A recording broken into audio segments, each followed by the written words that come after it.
Good morning बच्चों। आज एक नए सेशन के साथ में हम लेकर आ गए हैं नर्सिंग के कुछ इंपॉर्टेंट क्वेश्चन। चलिए स्टार्ट करते हैं इस सेशन का पहला question. A patient is suffering from whooping cough in which of the following complication are seen in. एक पेशेंट सफर कर रहा है वूपिंग कफ से, ध्यान रखिएगा ये लिखा हुआ है वूपिंग कफ और इसका हम अदर नेम क्या होता है वूपिंग कफ का, तो आपको ध्यान रखना है इसका दूसरा नाम होता है 100 डेज कफ बोला जाता है। 100 दिन की खांसी जो आती है 100 डेज कफ बोला जाता है। समझ में आया? वूपिंग कफ को हम क्या बोलेंगे 100 डेज, क्योंकि ये जो 100 डेज कफ होता है कितने टाइम पे चलता है आपका 6 to 8 वीक एबव चलता है, ठीक है। वहीं पे हम बात करें इसका दूसरा नाम क्या होता है, तो इसका दूसरा नाम होता है पर्टूसिस। इसका दूसरा नाम होता है पर्टूसिस, जो ब्रोडिटेला पर्टूसिस नामक बैक्टीरिया से फैलता है। ये कौन से बैक्टीरिया से? ब्रोडिटेला। ब्रोडिटेला बैक्टीरिया के कॉज करने से क्या होता है आपका ये डिसीज फैलता है। समझ में आया? एक बैक्टीरियल डिसीज होता है ये। और पर्टूसिस में क्या क्या सिम्टम देखने को मिलते हैं, तो स्नीजिंग कफिंग, सबसे ज़्यादा कफ की प्रॉब्लम होती है, खांसी बहुत ज़्यादा आती है ऐसे पेशेंट्स को। तो ये बोला जा रहा है कि अगर कोई पेशेंट वूपिंग कफ डिसीज से अगर सफ़र कर रहा है, मतलब उसको ये बीमारी है, तो उसके अंदर क्या कॉम्प्लिकेशन देखने को मिलेगा। कॉम्प्लिकेशन मतलब होता है जटिलता, ध्यान रखिएगा। जटिलता मतलब होता है क्या क्या सीरियस कंडीशन बन सकती है, ऐसा कॉम्प्लिकेशन क्या देखने को मिलेगा। तो ब्रैकियल न्यूराइटिस देखने को मिलेगा कि ब्रोंको न्यूमोनिया या पल्मोनरी ट्यूबरकुलोसिस या ऑल ऑफ देम। तो क्या देखने को मिलेगा इसमें मिलेगा, इसका करेक्ट ऑप्शन आपका होगा ऑप्शन बी, ब्रोंको न्यूमोनिया। क्या देखने को मिलेगा? Bronchopneumonia. मतलब आपको मालूम है कि जब किसी भी पर्सन को लगातार खांसी अगर आती है तो मतलब उसको क्या प्रॉब्लम है, ब्रोंको न्यूमोनिया के कॉम्प्लिकेशन देखने को, मतलब जो ब्रोंक्यूल्स होते हैं लंग्स में, जो ब्रोंक्यूल्स हो गए, क्योंकि न्यूमोनिया की क्या डेफिनेशन होती है, इन्फ्लामेशन ऑफ द लंग्स। तो लंग्स क्या हो जाते हैं, पूरी तरह से स्वेल्ड हो जाते हैं, स्वेलिंग आ जाती है और ब्रोंको कोलैप्स हो जाते हैं। ब्रोंक्यूल्स जो होते हैं वो कोलैप्स हो जाते हैं, जिसकी वजह से क्या होता है, समझ में आया? तो ये इसका करेक्ट ऑप्शन होगा ब्रोंको न्यूमोनिया, ठीक है। ब्रोंको मतलब जो ब्रोंक्यूल्स होते हैं लंग्स में वो क्या होते हैं, पूरी तरफ से कोलैप्स हो जाते हैं। कोलैप्स मतलब ब्लॉक हो जाना होता है। देखिए इस तरह से आपका कुछ लंग्स का स्ट्रक्चर होता है और इस तरह से जो आपके एल्वियोलाई होते हैं, ठीक है, एल्वियोलाई होते हैं लंग्स में। लंग्स का स्ट्रक्चर आपने देखा होगा, ठीक है। इस तरह से कुछ लंग्स का स्ट्रक्चर होता है आपका। तो अंदर आपके क्या होते हैं, ये हो गया आपका लंग्स। तो राइट लंग्स और लेफ्ट लोब होते हैं जो, तो लोब बने होते हैं, तो आपके ये ब्रोंकियोल्स होते हैं, ठीक है।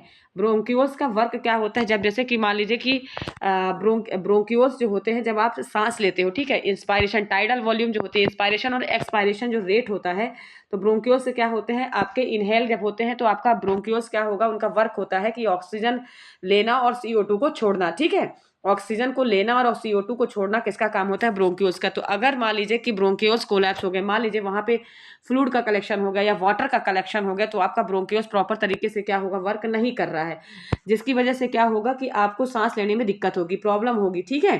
तो ये कब होता है, सीरियस कफिंग, जब बार बार खांसी आती है तो आपके जो ब्रोंकियोल्स होते हैं वो पूरी तरह से कोलैप्स हो जाएंगे। कोलैप्स मतलब ब्लॉक हो गए हैं, तो वो इन प्रॉपर तरीके से आपको सांस लेने में प्रॉब्लम होगी, तो ऑक्सीजन आपको प्रॉपर तरीके से नहीं मिल पाएगी और CO2 भी क्या होगा वहां पे एक्सचेंज नहीं हो पाएगा।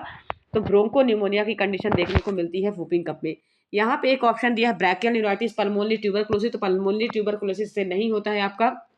आपका ब्रैकियल न्यूराइटिस तो टिटनेस से होता है। ब्रैकियल न्यूराइटिस किसके साइड इफेक्ट से होगा, आपका टिटनेस। टिटनेस टॉक्सिसिटी से क्या होता है, आपका ब्रैकियल न्यूराइटिस होता है। इसमें होता क्या है, ब्रैकियल कितनी प्रकार की होती है, तो 4 प्रकार की होती है। देखिए जिसमें रेडियल होता है, आपका अल्नार होता है, एक्सियल होता है और मीडियल होता है। ये 4 इसके अंदर जो आपका नर्व होती हैं, ब्रैकियल्स प्लैक्सिस में जो नर्व होती हैं, आपने देखा होगा ब्रैकियल प्लैक्सिस में जो नर्व होती हैं, इन चारों में से क्या हो जाता है आपका, इसमें होगा क्या, इन्फ्लामेशन हो जाएगा, नमनेस हो जाएगा, ठीक है। उसको हम बोलते हैं ब्रैकियल न्यूराइटिस। समझ में आया?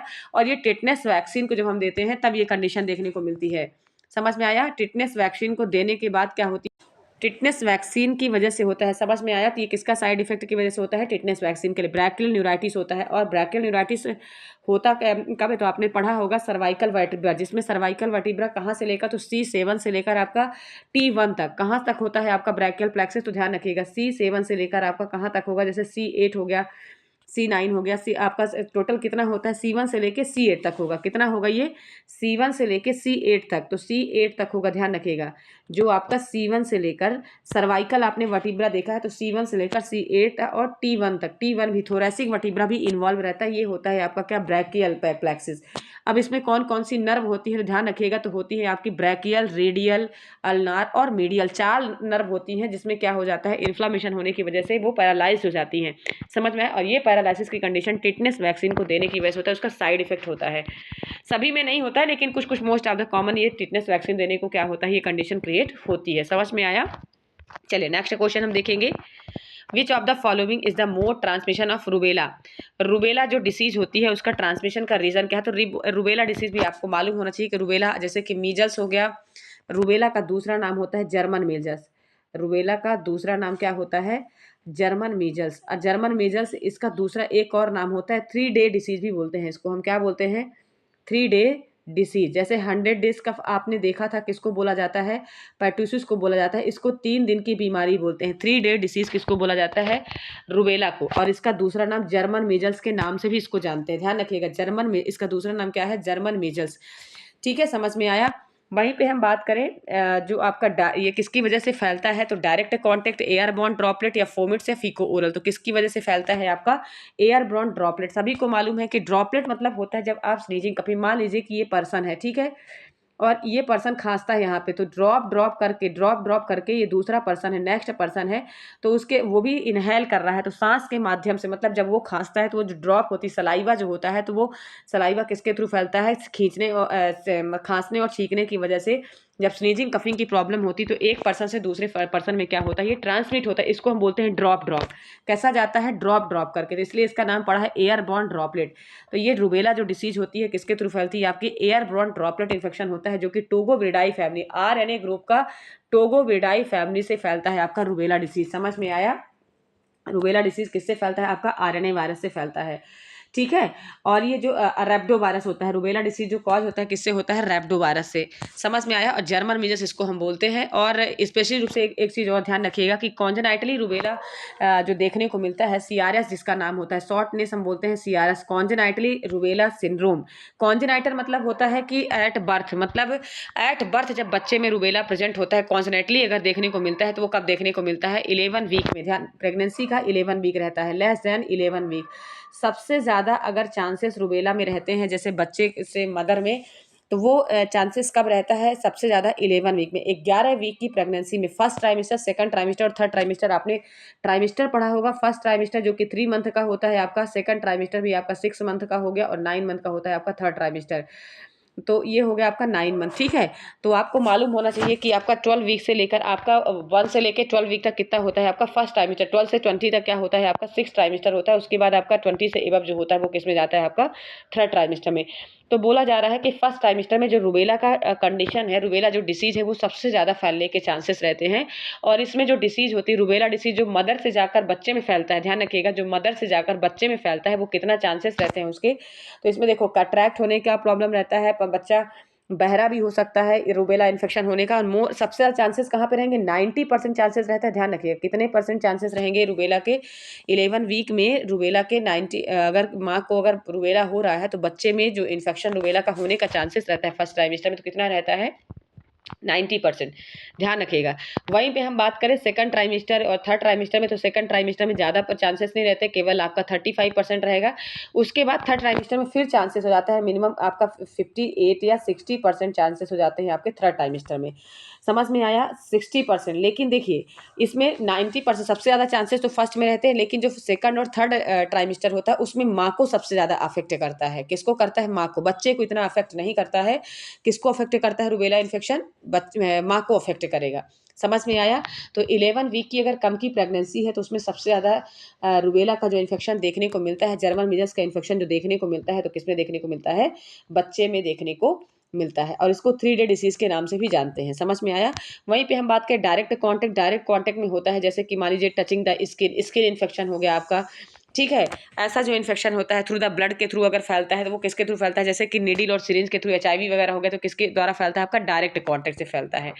वहीं पे हम फॉमिट्स की बात करें तो फॉमिट्स क्या होता है? जैसे कि व्हीकल के थ्रू, व्हीकल डायरेक्ट कांटेक्ट आपका जैसे स्किन के टचिंग से हो गया, और फॉमिट्स भी क्या होते हैं? ये सारे क्या होते हैं? आपके व्हीकल बॉर्न इन्फेक्शन होते हैं। और व्हीकल बॉर्न में मैंने आपको 4-5 कंडीशन बताई जिसमें से फॉमिट्स होता है आपका, ठीक है। ब्लड हो गया आपका, यूरिन हो गया आपका, ठीक है, यूरिन के इन्फेक्शन से या ब्लड के इन्फेक्शन से या स्टूल के इन्फेक्शन से, ये सब का इन्फेक्शन से स्पिटम के इन्फेक्शन से। तो ये सब जो इन्फेक्शन की वजह से फैलता है आपका, तो किसके थ्रू फैलता है आपका, फॉमिट्स हो गया। और फीको ओरल रूट तो सभी को मालूम है कि फीको ओरल जैसे कि निमोनिया हो गया तो फीको ओरल रूट से ये इन्फेक्शन फैलता है। तो ये जो रूबेला का इन्फेक्शन है वो किसके थ्रू फैलता है आपका, एयर ब्रॉन ड्रॉपलेट की वजह से फैलता है। समझ में आया रूबेला इन्फेक्शन। अब वहीं पे बात किया जाए, अगर रूबेला का इंक्यूबेशन पीरियड कोई पूछ लिया तो कितना होता है आपका, तो 17 डेज। नॉर्मल रेंज अगर कोई बोलता है तो 17 डेज होता है, ध्यान रखिएगा। और वैसे अगर अगर हाईली रेंज अगर जाता है तो कितना जाता है इसका, 10 to 23 डेज तक जाता है। कितना जाएगा, 10 to 23 डेज तक जाएगा, ध्यान रखिएगा। समझ में आया। चलिए अब इसके बाद हम नेक्स्ट क्वेश्चन देखेंगे। क्वेश्चन नंबर 3 आपका, true about measles is all except. True about measles is all except. Option A है आपका, Koplik sports appear rest disappear. Koplik ये मीजल्स के बारे में तो मैंने आपको इसके पहले भी बताया था कि मीजल्स डिसीज सबसे मीजल्स डिसीज क्या होती है सभी को मालूम है। तो एक तो मीजल्स डिसीज आपका पैरामिक्सो वायरस से होने वाला इन्फेक्शन होता है। किसकी वजह से होता है, पैरामिक्सो वायरस। पैरामिक्सो वायरस से होने वाला डिसीज है ये, सभी को मालूम है।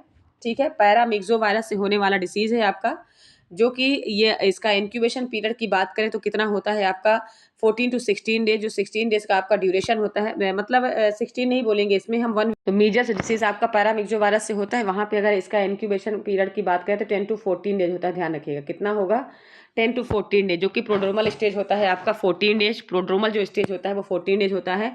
लेकिन हाईली इन्फेक्टिविटी स्टेज क्या होता है आपका, हाईली इन्फेक्टिविटी रेट होता है आपका 10 डेज का। ठीक है, जो इसमें इन्फेक्शन सबसे ज़्यादा अपीयर होता है वो होता है 10 डेज में अपीयर हो जाता है। वहीं पे बात करें हम कॉप्लिक स्पोर्ट्स का, तो कॉप्लिक स्पोर्ट्स आपका कब अपीयर हो जाता है, कब प्रेजेंट हो जाता है, तो 3 डेज में। कब अपीयर हो जाता है आपका, 3 डेज में बोलेंगे। देखिए इसमें कंडीशन होती है इरप्टिव स्टेज और प्री इरप्टिव स्टेज और पोस्ट इरप्टिव स्टेज। कितनी कंडीशन होती है, प्री इरप्टिव स्टेज, इसको हम बोलते हैं प्री इरप्टिव स्टेज। किसमें हम देखते हैं, मीजल्स में। ठीक है, प्री इरप्टिव स्टेज होता है आपका, एक होता है इरप्टिव स्टेज। कौन सा होता है, इरप्टिव स्टेज। उसके बाद होता है post eruptive stage. Post eruptive stage होता है, समझ में आया। 3 कंडीशन होती हैं इसमें। मैं आपको बताऊं, जो प्री इरप्टिव स्टेज होता है, जो हम प्रोड्रोमल पीरियड जिसको हम बोलते हैं, इसमें कॉप्लिक स्पोर्ट देखने को मिलता है। ठीक है, और ये स्पोर्ट 3 डेज में होता है। ये कब होता है, 3 डेज में अपीयर हो जाता है। उसके बाद इरप्टिव स्टेज में क्या होते हैं, रैसेस आ जाते हैं। कब आते हैं, रैसेस।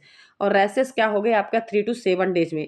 7 डेज में मतलब एबव 3 दिन से एबव, मतलब आप मान के चलिए 6 to 10 डेज। 6 to 10 डेज में क्या होता है, सबसे ज़्यादा रैसेस आ जाते हैं। और उसके बाद पोस्ट इरप्टिव स्टेज में क्या होते हैं, सारे जो भी सिम्टम होते हैं धीरे धीरे डिसअपीयर होने लगते हैं। क्या होते हैं, डिसअपीयर, मतलब ये सिम्टम धीरे धीरे क्या होते हैं, खत्म होने लगते हैं। समझ में आया।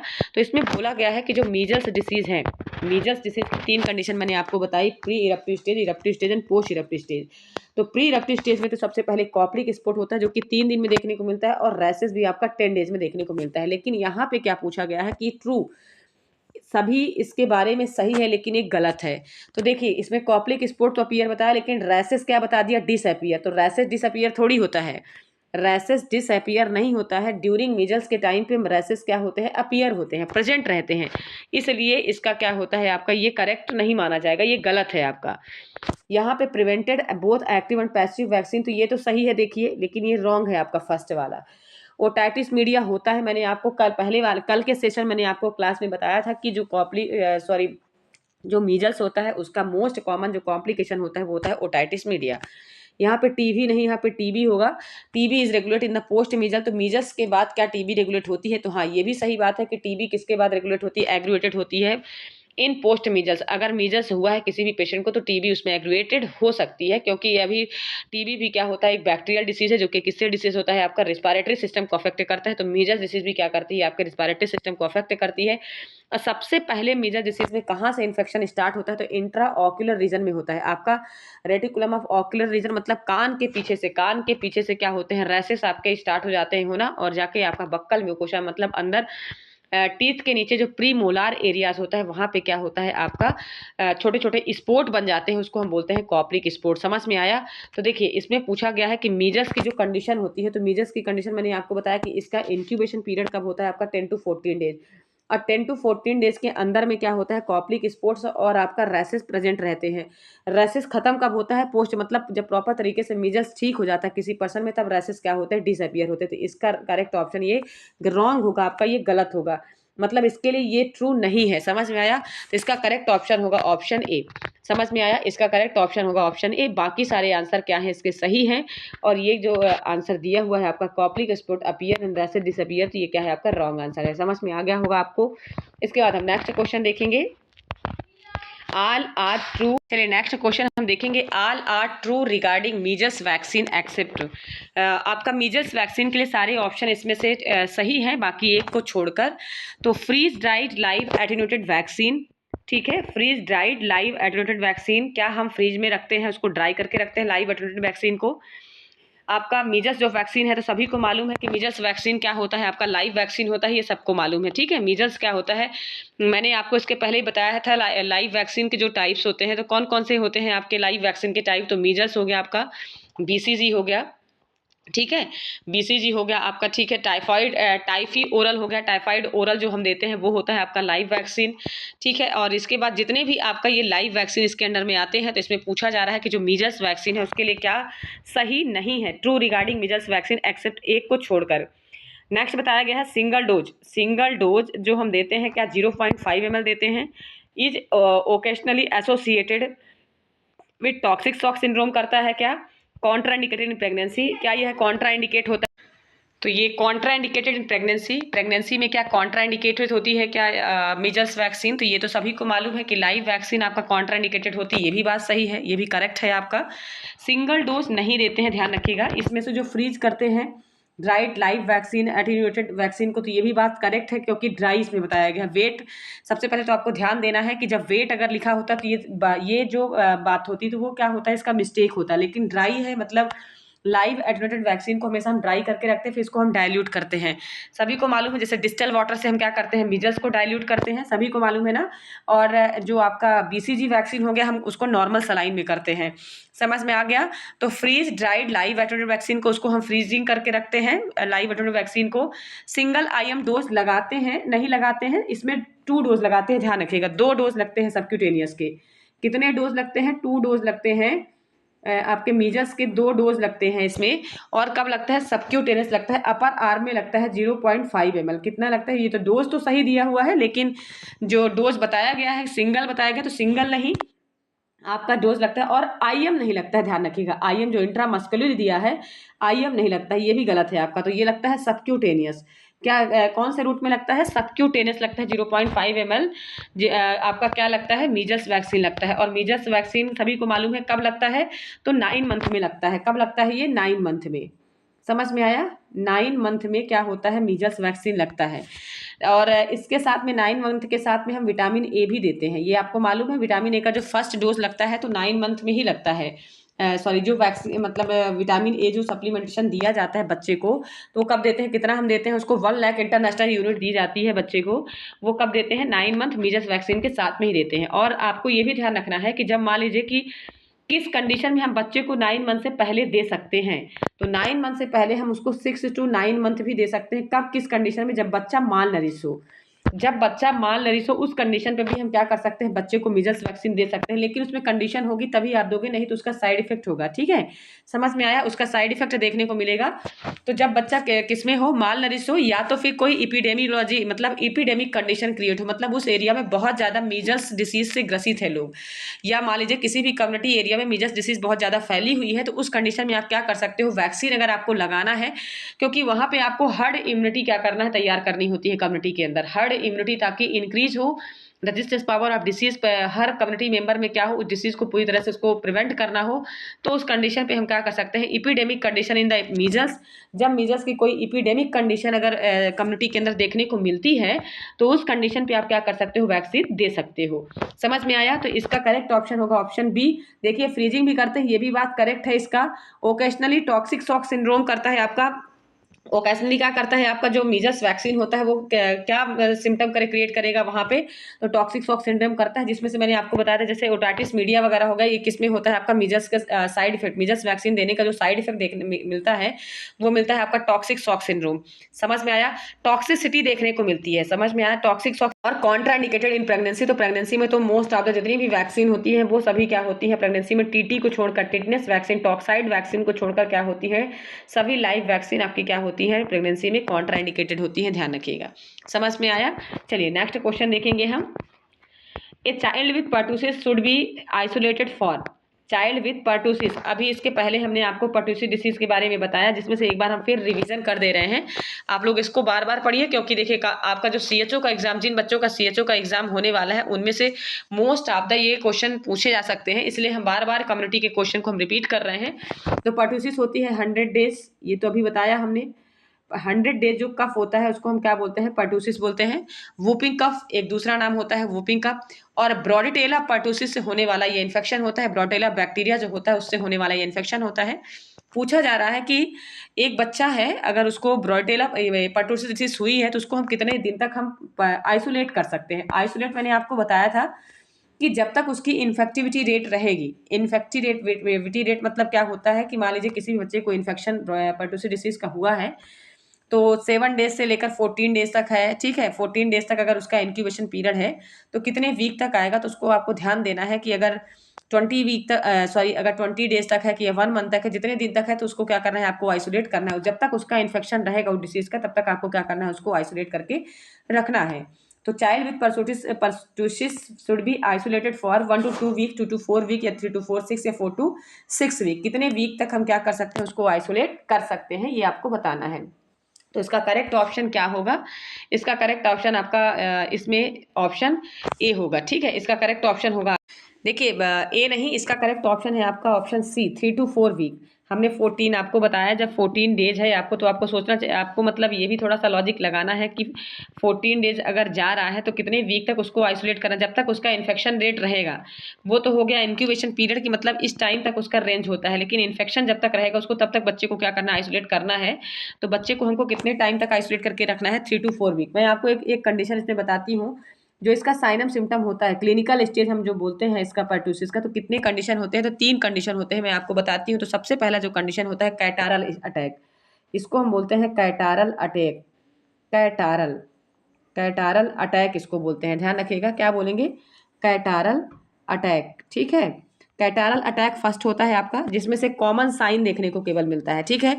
उसके बाद आपका होता है proximal attack, paroxysmal attack, paroxysmal attack. Paroxysmal attack होता है आपका सेकंड वाला। इसमें क्या होता है? थोड़ा सा सीवियर कफिंग होती है।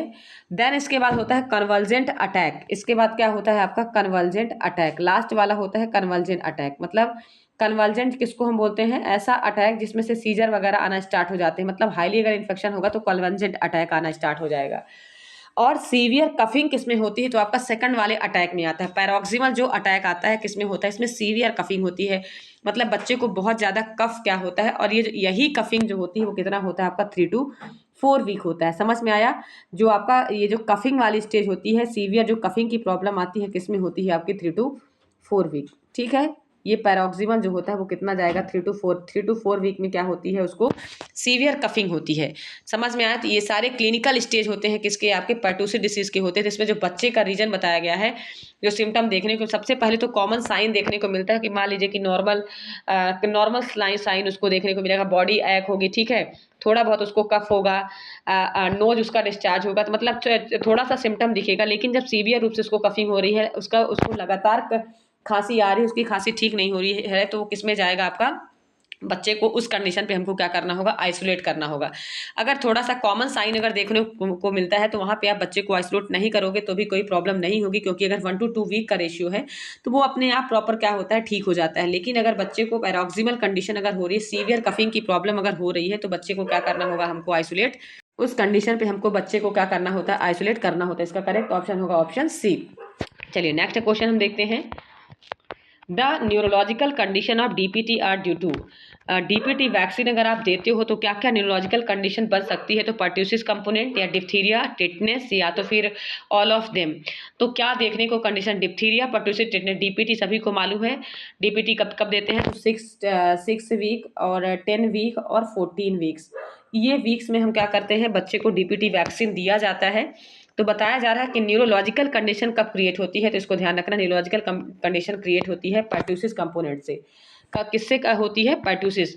ना तो डिप्थीरिया या तो टिटनेस या जो भी होता है। अगर हम बच्चे को देखिए, इसमें मैंने आपको ये पहले वाले सेशन मैंने बताया था कि अगर बच्चा 6 साल से ज़्यादा हो जाता है, मोर देन 6 ईयर, अगर बच्चा मोर देन 6 ईयर का हो जाता है, 6 साल से बड़ा हो जाता है, तो उस कंडीशन पे हमको डीपीटी वैक्सीन नहीं देना है, जिसमें पर्टूसिस जो वैक्सीन, आप डीटी वैक्सीन दे सकते हो, डिप्थीरिया टिटनेस वैक्सीन आप दे सकते हो, लेकिन पर्टूसिस वैक्सीन आप नहीं दे सकते, क्योंकि वो जाकर बच्चे के न्यूरोलॉजिकल मतलब ऑर्गन्स में क्या करता है, नर्वस सिस्टम में क्या करता है, कॉम्प्लिकेशन क्रिएट करता है। ध्यान रखिएगा, समझ में आया। नर्वस सिस्टम में क्या कर सकता है, ये कॉम्प्लिकेशन क्रिएट करता है, समझ में आया। वहीं पर डिप्थीरिया और टिटनेस जो है वो कॉम्प्लिकेशन क्रिएट नहीं करते हैं, इसलिए मोर देन 6 ईयर वाले बच्चे को कभी भी डीपीटी का वैक्सीन नहीं देते हैं। समझ में आ गया होगा। और प्रेगनेंसी में भी इसको हमको नहीं देना होता है। तो इसका करेक्ट ऑप्शन होगा ऑप्शन ए, पर्टूसिस कंपोनेंट। इसमें से क्या हटाना होता है, कौन सा कॉम्प्लिकेशन होता है, न्यूरोलॉजिकल कॉम्प्लिकेशन, डीपीटी वैक्सीन देने में। नेक्स्ट क्वेश्चन हम देखेंगे, आपका national tuberculosis institute located at, national tuberculosis जो इंस्टीट्यूट है पूछा जा रहा है वो कहाँ पे लोकेट है, आपका न्यू दिल्ली में है, बैंगलोर में है, कर्नाटका में है, मुंबई में है, कहाँ पे आपका लोकेटेड है ये पूछा जा रहा है इसमें।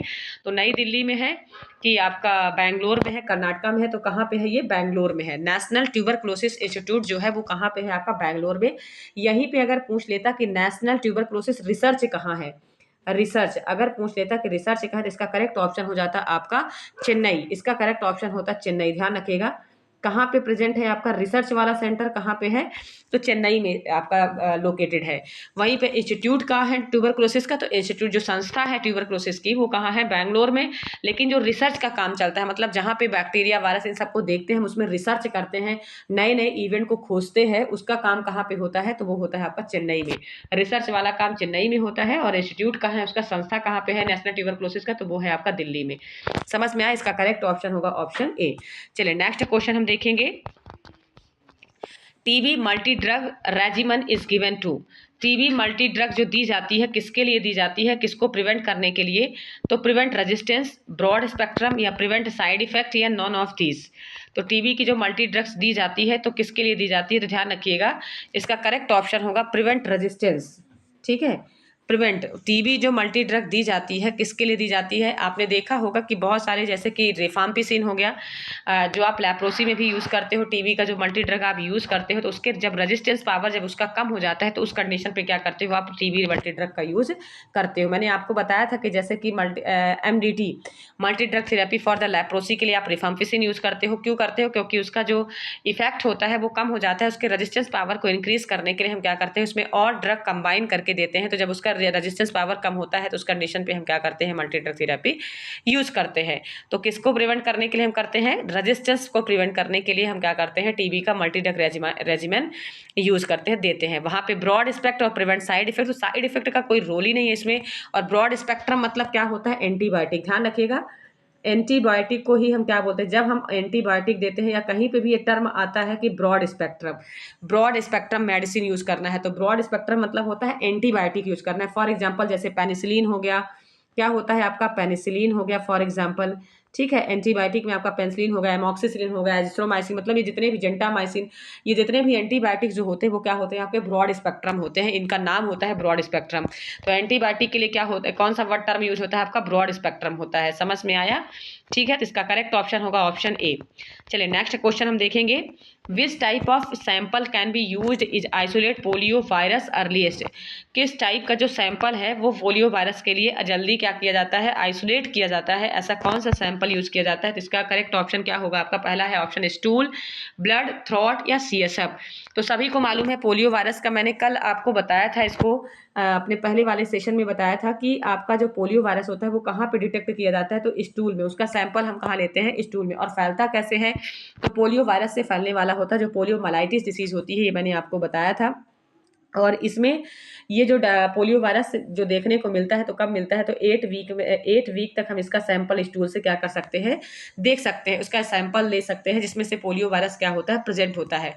और ये ज़्यादातर मोस्ट ऑफ द जो पैरालाइसिस की कंडीशन क्रिएट करती है, तो कितना क्रिएट करती है, केवल 1%। बच्चे में अगर पैरालाइसिस की कंडीशन, अगर पोलियो वायरस से जो पैरालाइसिस कंडीशन देखने को मिलती है तो केवल कितना, लेस देन 1% ही देखने को मिलती है। समझ में आया। और पोलियो जो डिसीज होती है वो इसका अगर इंक्यूबेशन की बात करें तो वो कितना होता है आपका, तो सबसे पहले तो इसका नॉर्मल जो ड्यूरेशन होता है तो वो 15 डेज का होता है। लेकिन मोर देन अगर जाता है 7 to 14 डेज तक जाएगा पोलियो का इंक्यूबेशन, और मोर देन अगर जाता है तो 30 डेज भी क्या होता है पोलियो। और बाकी अगर वो ठीक नहीं हो पा रहा है तो पैरालिसिस की कंडीशन तो हमेशा भी क्रिएट हो सकती है। समझ में आए, शॉर्ट टाइम के लिए नहीं, मतलब हमेशा के लिए भी ये प्रॉब्लम क्रिएट हो सकती है।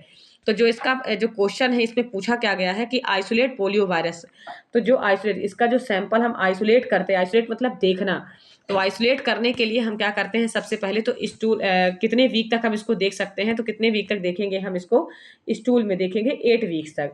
और सबसे बेस्ट टाइम होता है, ये भी ध्यान रखिएगा, सबसे बेस्ट टाइम जो स्टूल सैंपल करने का जो पोलियो का होता है, जो पोलियो वायरस आपका पोलियो डिसीज में फैलता है, जो प्रेजेंट होता है, तो 2 वीक्स में, 8 वीक तक तो प्रेजेंट होता है वायरस स्टूल में, लेकिन क्या होता है 2 वीक्स तक हम इजिली क्या कर सकते हैं, बहुत अच्छा टाइमिंग होता है जिसमें से वायरस क्या होते हैं, काफ़ी एक्टिव फेस में होते हैं, एक्टिव मोड में होते हैं, तो जिसका हम इजीली क्या कर सकते हैं, उसको हम डिनोट कर सकते हैं पोलियो वायरस को। समझ में आया। बाकी 8 वीक तक हम इसको देखने को ये मिलता है हमको। फिर उसके बाद ब्लड में, तो ब्लड में ऐसा कोई इन्फेक्शन है नहीं, ब्लड में तो हमेशा क्या करते हैं, ब्लड ग्रुप का देते हैं, ब्लड के माध्यम से क्या हम देखेंगे, जैसे कि एनीमिया है या ब्लड में कौन से मतलब ऐसे फैक्टर का डिफिशियंसी, तो उसकी वजह से हम ब्लड टेस्ट करते हैं। जैसे मलेरिया हो गया तो मलेरिया में हम ब्लड टेस्ट करते हैं। तो यहाँ पे पोलियो वायरस में ब्लड टेस्ट का कोई रीज़न ही नहीं है। जैसे कि डेंगू हो गया तो डेंगू के लिए क्या करते हैं, ब्लड टेस्ट करते हैं। वहाँ पे आपका जो थ्रॉट दिया है, थ्रॉट में क्या करते हैं, तो थ्रॉट स्वैब कल्चर किया जाता है। थ्रॉट स्वैब कल्चर जैसे कि मैंने आपको बताया अभी, डिप्थीरिया जो डिसीज होती है आपकी, वो डिप्थीरिया डिसीज में क्या किया जाता है, आपका थ्रॉट स्वैब कल्चर किया जाता है। तो समझ में आया आपको। सीएसएफ फ्लूइड की बात करें तो सीएसएफ फ्लूइड किसके लिए होता है, तो जैसे मान लीजिए कि इंट्राक्रैनियल प्रेशर बढ़ा हुआ है, आईसीपी बढ़ा हुआ है, मतलब सीएसएफ फ्लूइड कहीं ना कहीं उसका जो अमाउंट है वो क्या हो चुका है, ज़्यादा इंक्रीज हो चुका है। इसकी वजह से क्या होता है, आपका सीएसएफ फ्लूइड चेक किया जाता है। जैसे मान लीजिए कि स्पाइनल कॉर्ड में कोई इन्फेक्शन हो गया तो उस कंडीशन में हम क्या करते हैं, सीएसएफ फ्लूइड का टेस्ट करते हैं। ब्रेन में कोई इन्फेक्शन हो गया तो भी हम क्या करते हैं, सीएसएफ फ्लूइड का टेस्ट करते हैं। तो समझ में आ गया होगा आपको। तो पोलियो के लिए हम कौन सा टेस्ट करते हैं, सैंपल लेने के लिए स्टूल का टेस्ट करते हैं। ठीक है, समझ में आया। नेक्स्ट क्वेश्चन हम देखेंगे। और वहीं पे देखिए एक चीज़ और है, जो पोलियो डिसीज होती है, पोलियो डिसीज कहाँ से, जो वायरस होता है वो कहाँ पे सबसे पहले इन्वॉल्वमेंट होता है, तो आपके एलिमेंट्री ट्रैक्ट में, एब्डोमिनल में, आपके स्टमक में जाके एलिमेंट्री ट्रैक्ट में क्या करता है, ये इन्फेक्शन को कॉज करता है। देखिए कैसे, सबसे पहले तो एलिमेंट्री कैनाल में क्या करता है, ये इंटर करता है आपके, फिर उसके बाद लिम्फेटिक सिस्टम में, कहाँ पे इंटर करता है, लिम्फेटिक सिस्टम में इंटर करेगा। देन इसके बाद आपका क्या बनाएगा, वेरेमिक कंडीशन क्रिएट करेगा। वेरेमिक कंडीशन मतलब जाएगा ब्लड ब्रेन बैरियर, ये मतलब ब्रेन को कैसे करता है, तो ब्लड ब्रेन बैरियर को क्या करता है, क्रॉस करता है, मतलब ब्लड में जाकर क्या होता है, क्रॉस करके ये ब्रेन में पहुंचता है, और ब्रेन में पहुंचकर क्या करता है, ये नर्वस सिस्टम को अफेक्ट करता है। समझ में आया। मतलब न्यूरॉन वाला जो सिस्टम है, न्यूरल एरिया को क्या करता है, अफेक्ट करता है। कौन से कंडीशन को करेगा, न्यूरल एरिया को, नर्वस सिस्टम वाले एरिया को क्या करता है, अफेक्ट करता है ये, और जाकर पैरालाइसिस क्रिएट करता है। सबसे पहले कहाँ करेगा, एलिमेंट्री ट्रैक्ट में जाएगा, उसके बाद लिम्फेटिक सिस्टम में अफेक्ट करेगा, फिर वैरेमिक कंडीशन पहुंचेगा, ब्लड ब्रेन बैरियर जो कॉज होता है, ब्लड को क्रॉस करके पहुंचेगा जाके नर्वस सिस्टम को, नर्वस सिस्टम में क्या करता है, ये पैरालाइसिस को क्रिएट करता है। समझ में आया। इस प्रकार से पोलियो डिसीज क्या करती है, इन्फेक्शन को कॉज करती है। नेक्स्ट क्वेश्चन हम देखेंगे, इपिडेमोलॉजिकल मार्कर ऑफ हिपेटाइटिस बी। इसके पहले भी शायद मैंने इसको पढ़ाया है कि हिपेटाइटिस जो बी डिसीज होती है आपकी, हिपेटाइटिस के जो कितने टाइप्स के होते हैं, तो सबसे पहले इसका मतलब होता है, आप समझ लीजिए कि inflammation of the liver. Hepatic नाम अगर कहीं पे आता है तो कहाँ पे इन्फ्लामेशन या इन्फेक्शन हो जाना, कहाँ पे, लीवर में। अब ए और बी और सी और डी और ई, तो ए और ई को छोड़कर ध्यान रखिएगा, ए और ई, हिपेटाइटिस ए और ई केवल क्या होते हैं, फीको ओरल रूट से फैलते हैं, इन्फेक्टेड वाटर से। ठीक है, इस तरह से जो आपका हिपेटाइटिस ए और ई होता है केवल फीको ओरल रूट से फैलते हैं। बाकी जितने भी जो जैसे कि हिपेटाइटिस बी, सी, ई और सी, डी, ये सब जो फैलते हैं वो किसके थ्रू फैलते हैं, आपके इन्फेक्टेड ब्लड के थ्रू से फैलते हैं। ब्लड के थ्रू जो फैलने वाले आपके होते हैं, जैसे हिपेटाइटिस बी हो गया, तो इसका बोला जा रहा है कि इपिडेमोलॉजिकल जो मार्कर होता है उसको हम किस वर्ड से डिनोट करते हैं, तो एंटी एचबीएस से करते हैं, या एंटी एचबीसी से करते हैं, या एचबीईएजी से करते हैं। ये एजी मतलब होता है एंटीजन, ध्यान रखिएगा, एजी मतलब क्या होगा, एंटीजन। समझ में आया।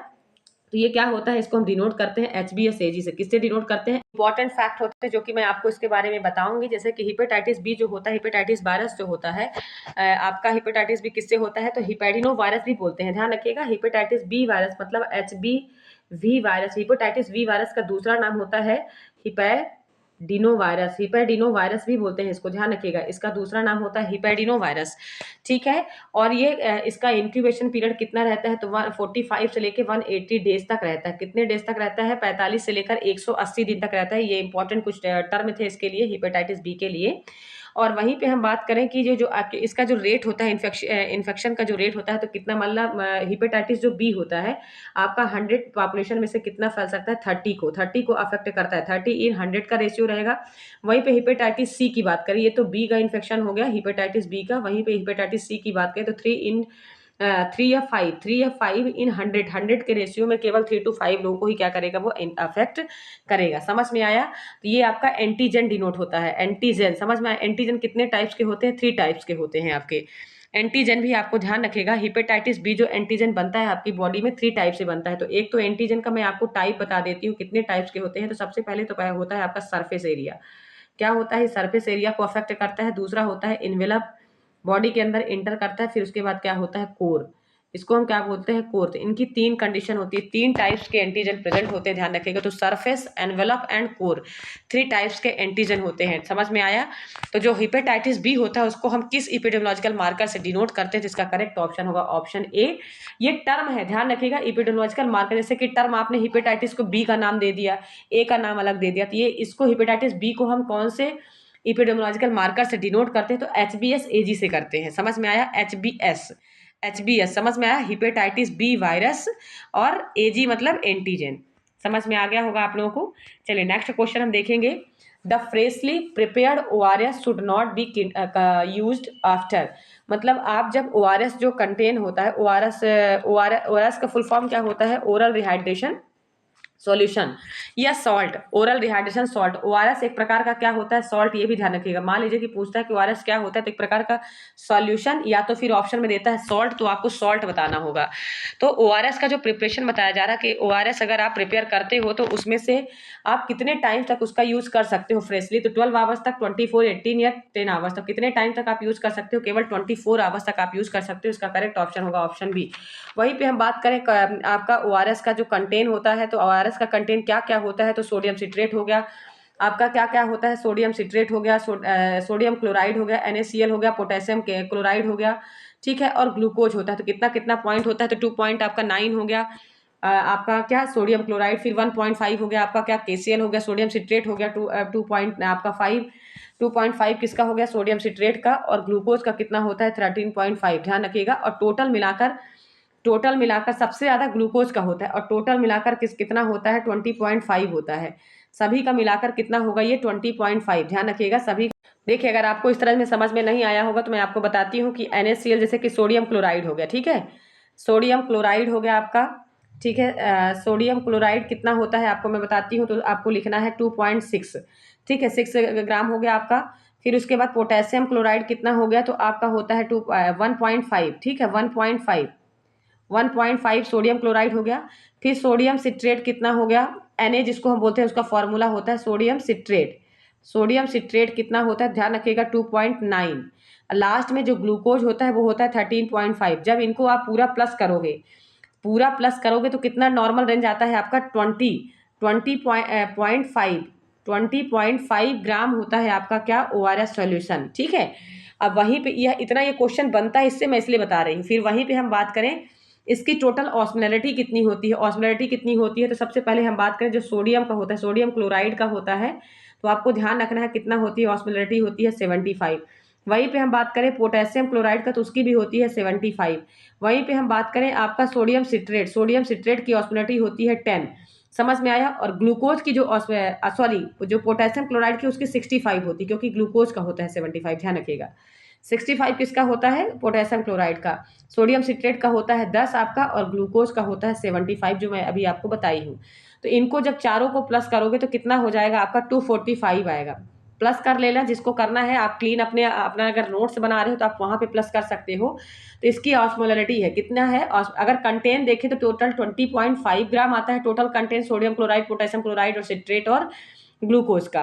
और यहाँ पे इनकी ऑस्मोलरिटी अलग अलग ऑस्मोलरिटी दी है कि सोडियम का कितना होता है 75, ग्लूकोज का होता है 75 ही, पोटेशियम क्लोराइड का होता है 65 और 10 होता है सोडियम सिट्रेट। टोटल हो गया 245। कितना होता है ऑस्मोलरिटी, कितनी होती है आपकी 245 होती है। तो ये पूछा जा रहा है कि आपका जो RS कंटेन है आपका, तो इसको कितने टाइम तक यूज कर लेना है, उसके बाद यूज नहीं करना है।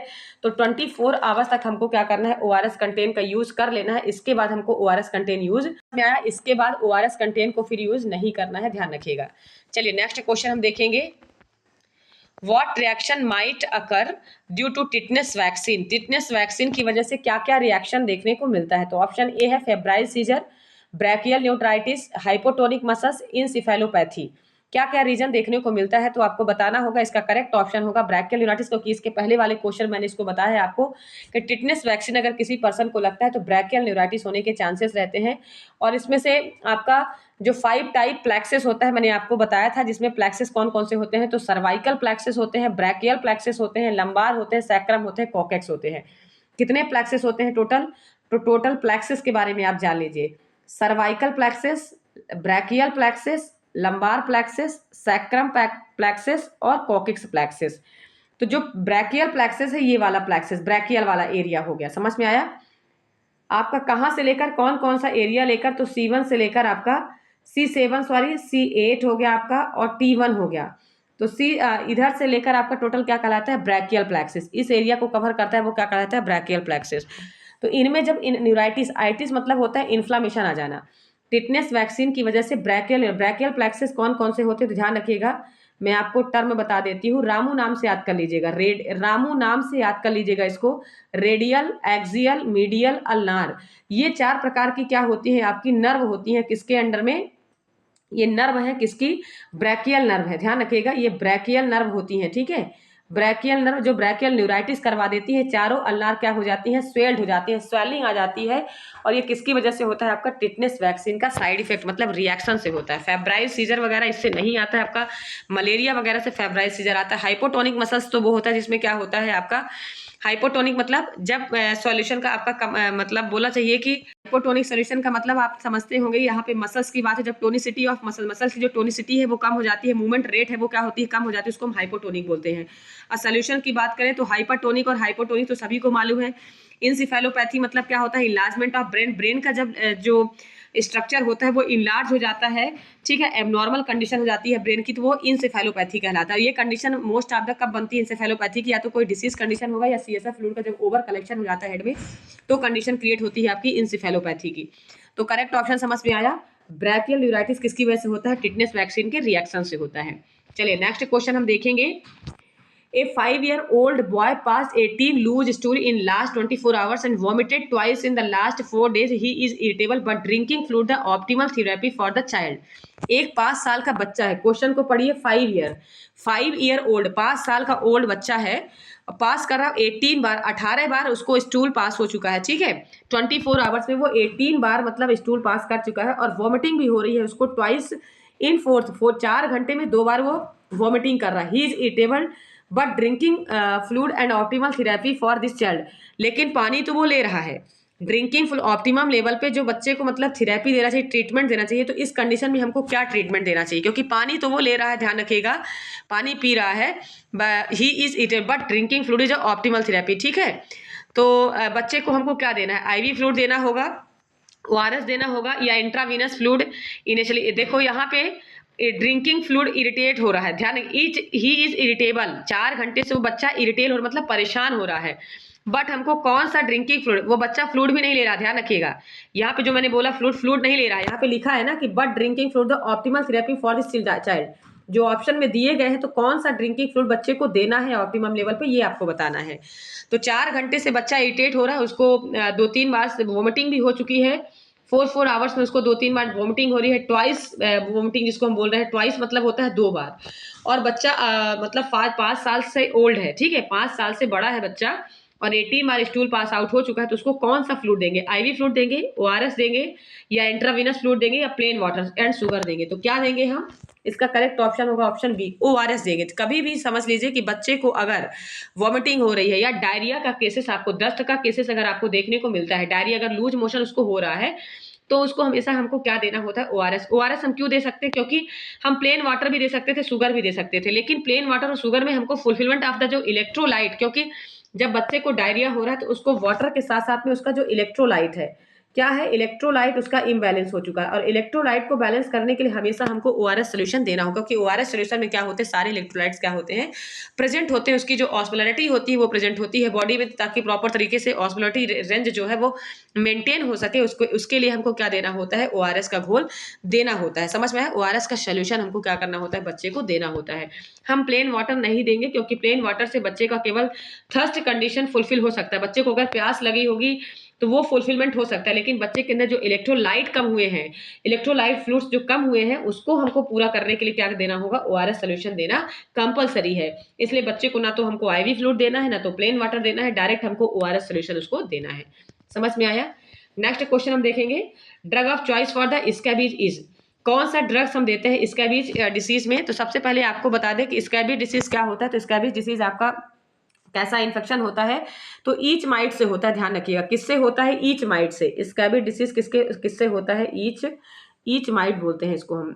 ईच माइट मतलब ईचिंग, और ये माइट जो होता है ईच माइट से होता है। ये होता कैसे, तो ये बॉडी के अंदर जाके रिप्लिकेट कर देता है आपकी बॉडी में, मतलब स्किन में क्या करता है, रिप्लिकेशन मतलब जाके अपनी जगह बनाएगा और अंदर एग देता है, एग फॉर्म करेगा वो रिप्लिकेट होकर, ठीक है, एग बनने लगते हैं उसके, और वहां पे वो क्या बन जाते हैं, ब्राउज जैसा बन जाता है। ब्राउज मतलब वो इतना इन्फेक्शन वहां पे कॉज करते हैं, आपका स्किन में इतना इन्फेक्शन कॉज होगा कि वहां पे ब्राउज एरिया बन जाता है, और सीवियर ईचिंग होती है, बहुत ज्यादा ईचिंग होती है उस कंडीशन में। समझ में आया, खुजली बहुत ज्यादा होती है, जिसको स्कैबीज की प्रॉब्लम होती है।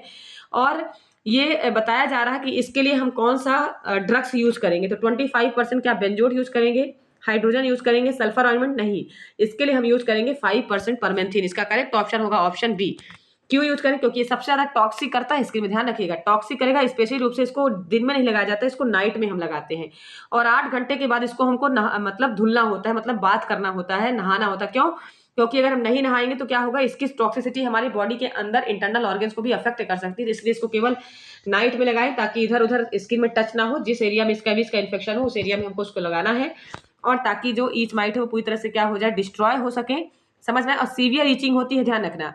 वहीं पे हम बात करें जो आपका 1% हाइड्रोजन हो गया, तो वो वुंड क्लीन करने के लिए होता है, ना कि आपका किसके लिए नहीं होता है, स्कैबीज के लिए नहीं। ये किसके लिए होता है, वुंड क्लीन करने के लिए। जब कोई घाव बन जाता है आपकी बॉडी में, उसको क्लीन करने के लिए, वुंड क्लीन वुंड, ठीक है। वुंड को क्लीन करने के लिए क्या करते हैं, हम यूज करते हैं। इसके बाद हम सल्फर ऑइंटमेंट किसके लिए हम यूज करते हैं, तो 5% सल्फर ऑइंटमेंट हम बर्न में करते हैं। जब पेशेंट जल जाता है, आपने देखा होगा हॉस्पिटलों में जाइए, जहाँ पे बड़े बड़े डिस्ट्रिक्ट हॉस्पिटल, वहां पे ये आपको 5% ऑइंटमेंट मिलेगा। तो ये बर्न पेशेंट में दिया जाता है। समझ में आया, जिसकी स्किन बर्न हो जाती है उसके लिए हम क्या देते हैं, 5% सल्फर ऑइंटमेंट। तो वहीं पे हम बात करें इसका बीज का, तो इसका बीज में हम क्या करते हैं, 5% परमेंथ्रिन यूज करते हैं ड्रग। समझ में, इसका करेक्ट ऑप्शन बी होगा। चलिए नेक्स्ट क्वेश्चन देखेंगे, the best approach to prevent cholera epidemic in a community. बेस्ट तरीका क्या होगा, मान लीजिए किसी एरिया में, कम्युनिटी एरिया में कॉलरा डिसीज फैली है, तो उसको रोकने का सबसे अच्छा तरीका कौन सा होगा। मास कीमोप्रोफिल टेट्रासाइक्लिन ड्रग्स यूज करने से, vaccination of all individual, health education, या सेफ वाटर एंड सैनिटेशन से। तो देखिए अभी तो यहाँ पे पूछा गया है बेस्ट अप्रोच।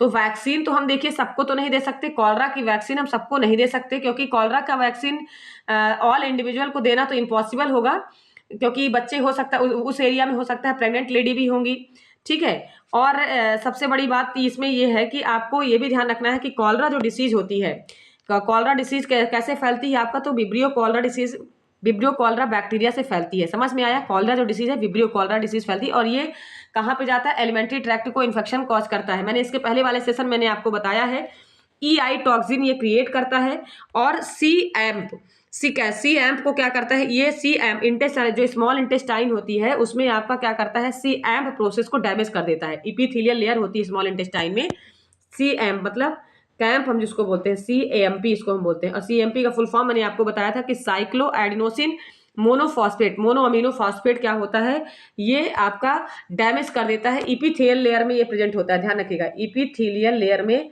ये प्रेजेंट होता है। और इपिथेलियल लेयर कहाँ होती है, तो स्मॉल इंटेस्टाइन में प्रेजेंट होती है। और सी एम्प को क्या कर देता है, इसका काम क्या होता है, तो जो एंजाइम्स रिलीज होते हैं, एंजाइम को रिलीज करने का काम होता है सी एम्प का। साइक्लो एडिनोसिन जो मोनो अमीनो फॉस्फेट होता है आपका, तो ये सारे एंजाइम क्या करते हैं, डाइजेशन में हेल्प करते हैं।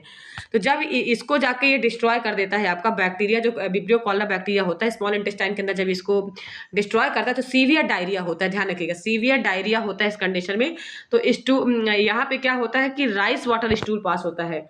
मैंने कॉलरा में आपको बताया था rice water stool, rice water stool किसमें पास होगा आपका, कॉलरा में। ठीक है, समझ में आया। तो इसमें पूछा जा रहा है कि अगर कम्युनिटी में मान लीजिए कि कॉलरा डिसीज फैले तो बेस्ट मेथड क्या होगा। तो मास कीमोप्रोफिलैक्सिस टेट्रासाइक्लिन का तो हमने आपको बताया था यूज करते हैं कब, जब डिसीज ना हो उसके पहले यूज कर लेना, ड्रग्स का यूज करना। और डॉक्सीसाइक्लिन मतलब होता है जो ड्रग ऑफ चॉइस आप यूज करते हो, आपका जो डॉक्सीसाइक्लिन हो गया, एजिथ्रोमाइसिन हो गया, तो वो तो हम प्रेगनेंसी में यूज करते हैं और बच्चों के लिए यूज करते हैं। और डॉक्सीसाइक्लिन किसके लिए यूज करते हैं, एडल्ट के लिए। मैंने कल बताया था पहले वाले सेशन में कि doxycycline drug of choice for the cholera के लिए। तो यहाँ पे बोला जा रहा है कि मास कीमोप्रोफिलैक्सिस तो नहीं, ये बेस्ट मेथड तो नहीं होगा उसको कॉलरा को ठीक करें, क्योंकि यहाँ पे आपको टर्म क्वेश्चन में देखना है प्रिवेंट बताया है। प्रिवेंशन कैसे करोगे, क्योर नहीं करना, अभी सिर्फ प्रिवेंट करना है, उसको रोकना कैसे है हमको। क्योर तो हम तब करेंगे जब तक हम उसको ट्रीटमेंट प्रोवाइड नहीं करेंगे, वैक्सीन नहीं दे तब तक वो क्योर। तो यहाँ पे प्रिवेंट वर्ड टर्म पे जाइएगा। अगर यहाँ पे क्योर करना होता तो हमको वैक्सीन देना होता या तो हमको ड्रग्स देना होता, लेकिन यहाँ पे प्रिवेंट बोला गया तो हमको सेफ वाटर सैनिटेशन से भी प्रॉपर तरीके से हम प्रिवेंट नहीं कर सकते। यहाँ पे सबसे बेस्ट मेथड होगा हेल्थ एजुकेशन का। जब हम लोगों को गाइड करेंगे, अच्छी शिक्षा देंगे, अच्छा एजुकेशन देंगे, तो उससे क्या हो सकता है कि उसका जो रेट है वो कम हो सकता है। होने के चांसेस तो रहेंगे, लेकिन उसको हम कहीं ना कहीं उसको क्या कर सकते हैं, प्रिवेंट कर सकते हैं। इपिडेमिक रेट को कम कर सकते हैं जो फैल रही है। इपिडेमिक कंडीशन भी आपको देखना है। आउटब्रेक हमने आपको बताया था, इपिडेमिक कंडीशन क्या होती है, आउटब्रेक, डिसीज का फैलना। तो उसकी आउटब्रेक की कंडीशन को हम कैसे प्रिवेंट कर सकते हैं, हेल्थ एजुकेशन से ही हम उसको क्या कर सकते हैं, उसके फैलाव रेट को हम कम कर सकते हैं हेल्थ एजुकेशन से। समझ में आया, इसका करेक्ट ऑप्शन होगा ऑप्शन सी। चलिए नेक्स्ट क्वेश्चन हम देखेंगे। Anti malaria month, anti malaria जो मंथ होता है वो कब मनाया जाता है, ये आपको बताना है। तो मलेरिया डिसीज तो सभी को मालूम है, फीमेल एनाफिलिस मॉस्किटो के बाइट करने से आपका मलेरिया डिसीज फैलता है। और ये मंथ कब मनाया जाता है इसके बारे में आपको बताना है। तो अप्रैल, मई, जून, सितंबर कब मनाया जाता है। तो इसका करेक्ट ऑप्शन क्या होगा आपका, जो मलेरिया डिसीज होती है आपकी, तो ये डिसीज का जो सॉरी एंटी मलेरियल जो मंथ जो होता है वो कब मनाया जाता है, तो ये आपको बताना है। इसका करेक्ट ऑप्शन क्या होगा, ऑप्शन बी आपका। देखिए सबसे पहले तो आपको ध्यान रखना है कि मंथ जब मनाया जाता है तो वो तो जून में मनाया जाता है। इसका करेक्ट ऑप्शन ऑप्शन सी होगा, जून में मनाया जाता है। ठीक है, 1 से लेके 30 जून तक, 1 से लेके 30 जून तक आपका क्या मनाया जाता है, एंटी मलेरियल मंथ मनाया जाता है। और अगर यहाँ पे वीक दे देता है, ध्यान रखिएगा, अगर यहाँ पे एंटी मलेरियल वीक दे देता है तो वो मनाया जाता है 1 to 7 मई तक। कब मनाया जाता है, 1 to 7 मई को।